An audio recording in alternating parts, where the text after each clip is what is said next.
వచ్చాము, క్యారీ కూడా తీసుకొని వచ్చాము. లాస్ట్ గా అయితే పులిహోరని తీసుకొని వచ్చింది. సూపర్. దాంట్లోకి అయితే ఉప్పు చాలా వేసింది. బీపీ రామంటే వచ్చేది. చూడు హీరోయిన్ అప్పుడే ముందరికి వెళ్ళిపోతుంది, మరి పట్టించుకో. హీరోయిన్ మాత్రం బట్టలు పెట్టుకొని వచ్చేసింది షూటింగ్ కి. అప్పుడే నా మార్చి వెళ్ళిపోతుంది అనమాట. వచ్చాము, క్యారీ కూడా తీసుకొని వచ్చాము. లాస్ట్ గా అయితే పులిహోరని తీసుకొని వచ్చింది.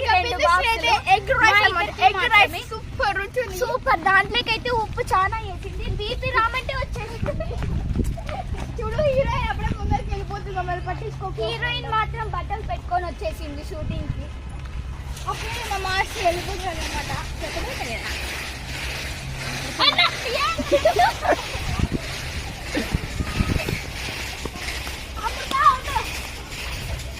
ఏం నమ్ముతావు?